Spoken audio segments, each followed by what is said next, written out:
Okay, good afternoon, everyone. My name is James Swan, your Union's Vice President for the Public Sector. I would like to welcome everyone to the briefing today. Before we begin, I would like to acknowledge the traditional owners on the lands in which we meet. I pay my respect to the elders past, present, and emerging. Thank you. Now I'll just hand over to your Union State Secretary, Alex Scott, to continue the briefing. Thanks, James, and thanks everybody for attending today. Today's public service briefing. We are trialling some new technology in terms of the Zooms. There'll be a couple of, we're trying to get the video working to try and make it slightly more interactive, and we'll have a couple of polls during the session to see if we can make this technology work. We've also got joining us today more members from Education Head Office and Regional Offices, as well as Department of Transport and Main Roads as well. So in terms of the process, we will try and keep the session to just over half an hour. And I apologise if we speak too fast and aren't able to get through everybody's questions, but we've taken on board the feedback we've got in relation to the questions beforehand. We've tried to focus today's session as much as possible on the areas of most significant interest to members. Before we start, I'd also like to acknowledge the traditional owners on the land on which we meet today, and also pay my respects to the leaders past, present and emerging. So in terms of the main topic that we were wanting to cover in terms of out of the questions coming through, the questions beforehand, was thinking about and providing some analysis about where we're at with the Queensland state budget. Clearly, the state budget is going to be handed down in the middle of this month, in 2 weeks' time. In terms of that process, the union has been lobbying and sent correspondence to all ministers in relation to the need to continue to not adopt the principles of austerity and to avoid a budget which is based on debt and deficit. Clearly in terms of the impact of the pandemic, but also the historically low interest rates, we're now able to have a situation where debt and deficit is not a crisis for government, and they need to focus on rebuilding the Queensland economy, and that means investing in government services and in terms of government jobs. So in terms of what our major concerns leading up to the state budget has been particularly around the savings and debt project, which has been that the fact that in the middle of last year, well before the state election, the government announced a $3 billion savings in relation to both the current financial year and in terms of forward years in relation to the savings and debt plan. And while we see the government has been able to make some savings in relation to this regard, what we have said to government clearly in the lead up to the state budget is that the $3 billion worth of savings and debt, if the projected debt savings, which were effectively an efficiency dividend, are cuts to every agency for both this current year, the 2021 year, but also into 21-22. If the 21-22 figures are applied, we felt that in terms of our analysis of where state budgets, departmental budgets were at, that would have seen a significant impact in relation to jobs and services, and effectively had the risk of making the savings and debt future projections had the risk of making the state government budget next year, or for next year, released in next couple of weeks, an austerity budget, which will be about cutting jobs and cutting services. So we clearly wanted to go back to governments to articulate our concerns around that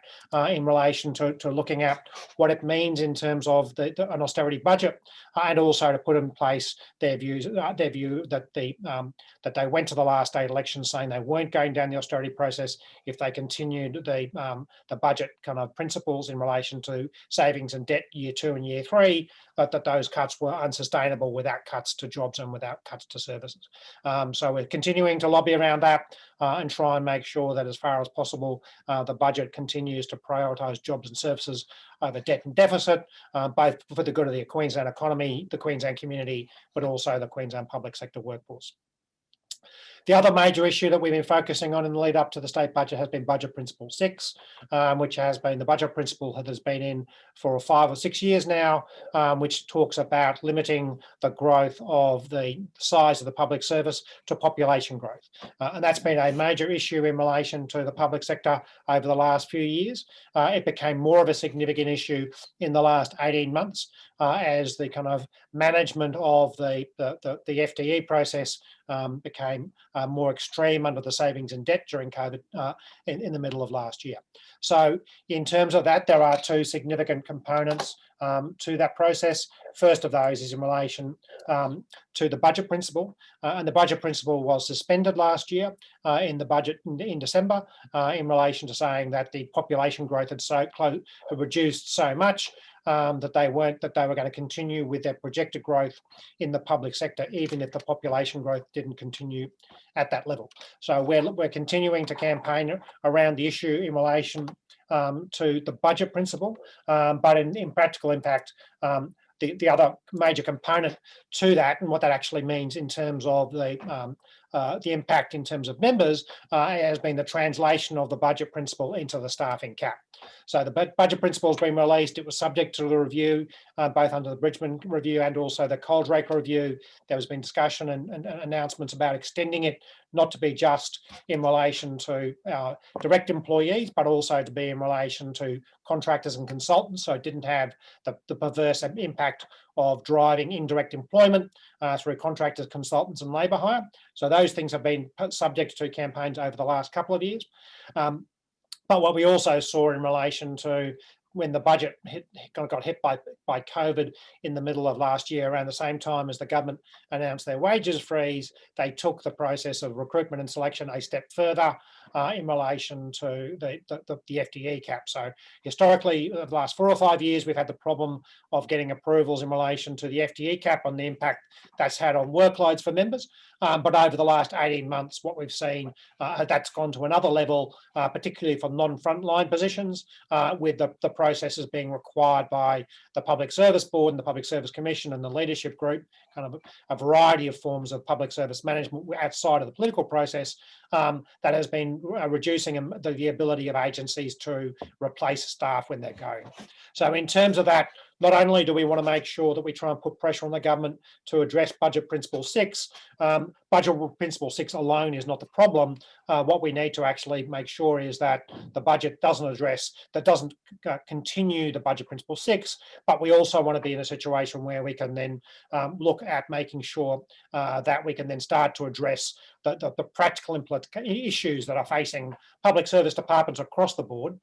which is in relation partly to the savings and debt issue in terms of the savings component, in terms of those arbitrary cuts that were introduced, but partly also in relation to the kind of the menu that came out of that press release about the management of recruitment and selection and the hoops that people are having to jump through in terms of recruiting. And the practical implication about that has been the non-filling of jobs. So last state election in October last year, the ALP went to the election saying the LNP was bad because they were doing cuts. The LNP said they weren't doing cuts, they were doing natural attrition. The ALP said they weren't doing, that was bad, and the cuts to natural attrition were just as bad as in relation to that process. So what we need to be looking at is going back to the commitments the ALP made to the community and to the Queensland public sector workforce in the lead up to the state election, which was around the fact that they were not only not doing mass redundancies, but they were clearly offering a choice between the LNP offering natural attrition and the ALP going to the election saying they would be maintaining staffing levels. And that clearly hasn't been our lived experience over the last 6 months, is while the issue in relation to staffing levels and it has been one level maintained, the practical implications of the staffing cap and how it's being implemented by the Public Service Commission, the Public Service Board, Leadership Board, and also the Leadership Group has been that the staffing cap is continuing to have significant impact. So while we've campaigned in the lead up to the budget about austerity and making sure that debt and deficit isn't the focus, and also in relation to the budget principle, what we're also wanting to do is, in conjunction with this, making sure that the administrative decisions that flow from the budget, as well as the money that flows from the budget, is addressing the staffing cap. So that really then is thinking through how do we then make sure that there is pressure on government on this, and that's one of the things we were wanting to get feedback from members today as part of our campaign to work with members to try and achieve an outcome on this, was to identify the practical implications of the staffing cap. And we have a poll that we want to try and run today in today's Zoom, and if we can get that loaded in terms of that process, is as to whether or not you believe that the staffing cap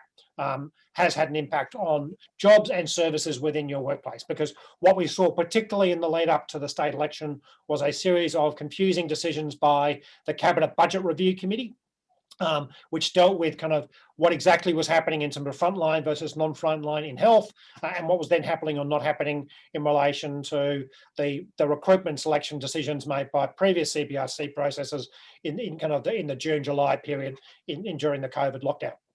What we want to be able to do is go to the government out of today's meeting, and also then look at some engagement with members over the next week or so, is that even when the budget is finalised and they're looking at whether the money is in place in terms of the numbers, then there's the ability to influence about the budget principle issue. But the third thing we want to try and make sure in terms of that process is then working through the ability to say that the staffing cap is having a practical and real impact on workloads, having a practical real impact on services, but it's also having a practical impact in relation to natural attrition. So that way we're able to go back to the politicians and say, you said one thing in October last year in relation to the LNP being opposed to natural attrition. What are your practical policies as being implemented by the public service? Is natural attrition under another name?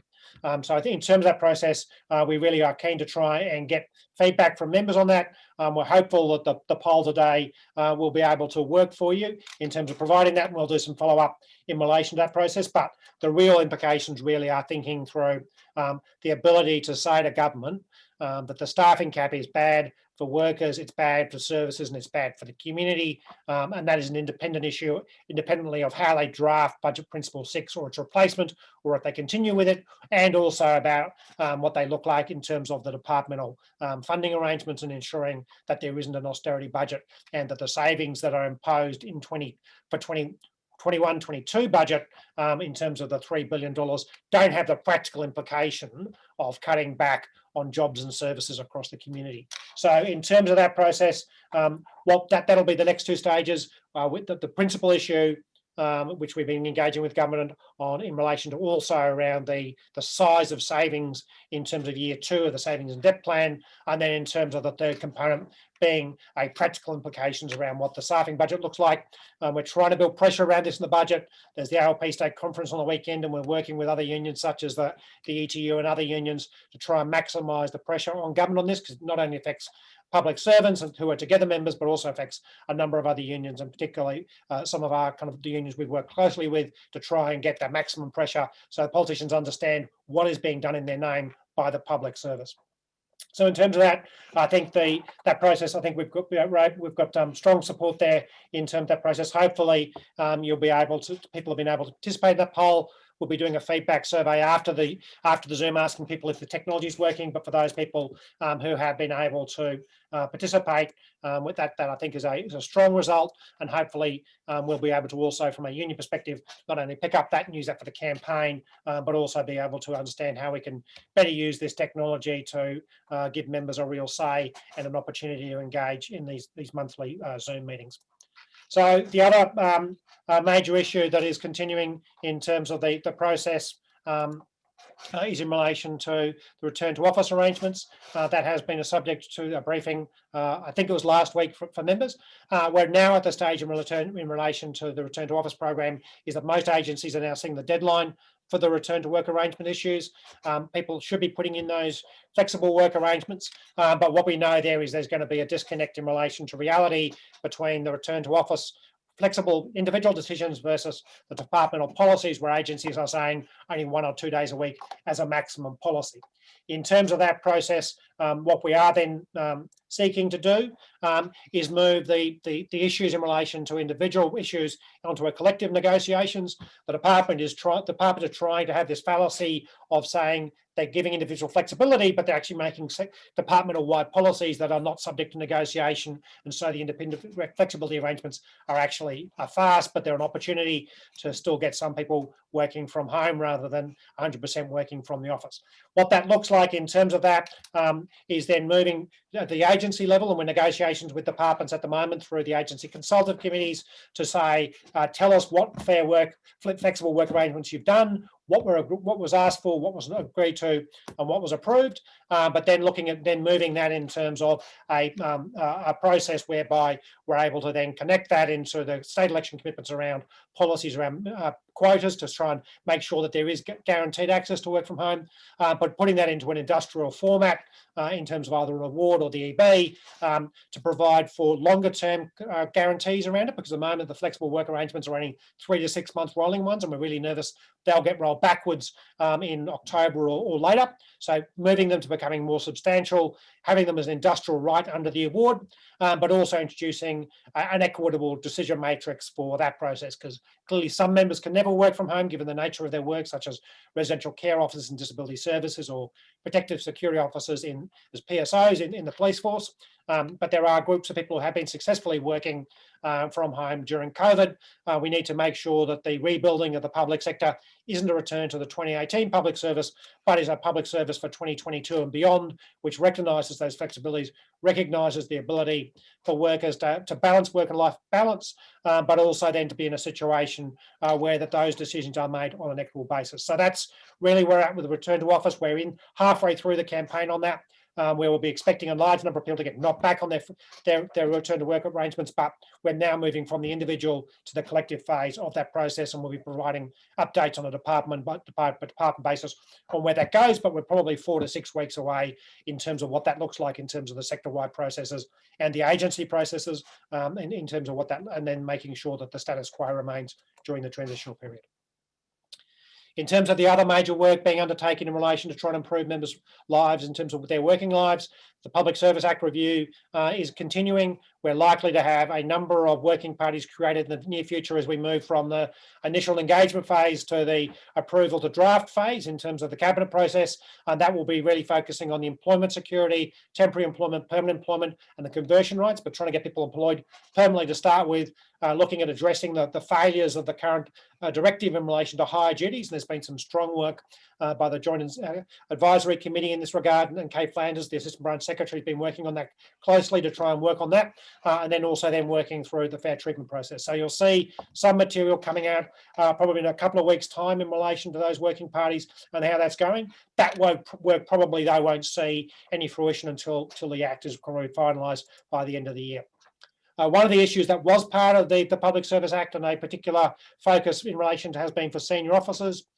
the senior officers and the SES outside of the award in EB. So while we've got an outcome for members in the EB, which will mean that they get 5% over in the next financial year on 1 September and then 1 March, that kind of the decision we took as members in March will now see that 5% increase in the next financial year. That financial was a great outcome for members, but that's now been flowed onto politicians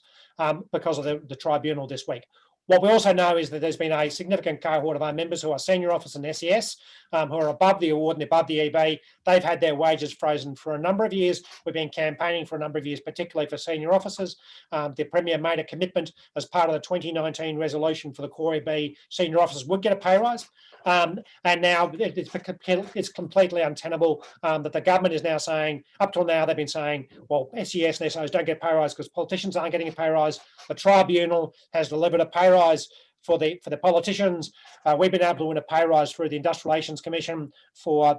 public servants covered by the award in EB, and we now have a cohort in the middle who are neither fair nor foul in terms of process, and so we're trying to maximise the political pressure, and we're looking at members to support their senior colleagues to try and get an outcome in terms of driving a wage outcome for senior officers based on the fact that the politicians have done that. And we're also going to be asking public servants to support correctional officers members who are now paid less than the award and are also subject to the only group of the public sector workers who have, other than the senior officers and the SES, who haven't got a pay rise in this current bargaining round. In terms of the other pieces of significant industrial activity that's been going on from the Union Office is in relation to the Industrial Relations Review, Nations Act review has now been announced by the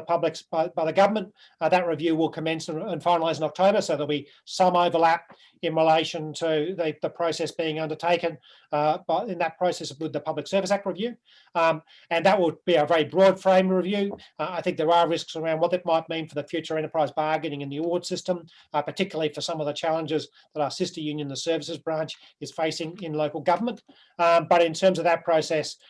what we've been discussing at the committee level of executive of the branch has been looking at what are some of the major issues that we would like addressed in the Industrial Relations Act. We were successful in getting a range of changes in last time round, but one of the issues we've identified as continuing to be flawed in the industrial framework outside of the Public Service Act has been in relation to workplace bullying. The workplace bullying does have some provisions for it in relation to the Industrial Relations Act, but in terms of that, those provisions have failed to address the nature of bullying in the public service.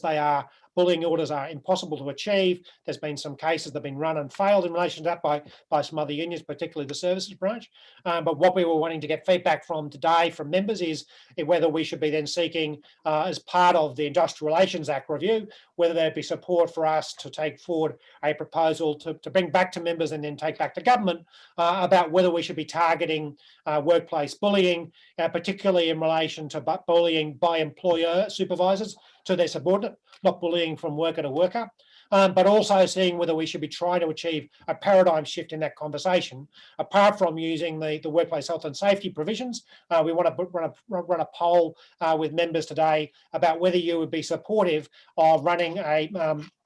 situation where we try and come up with a new way of dealing with bullying in public service environments,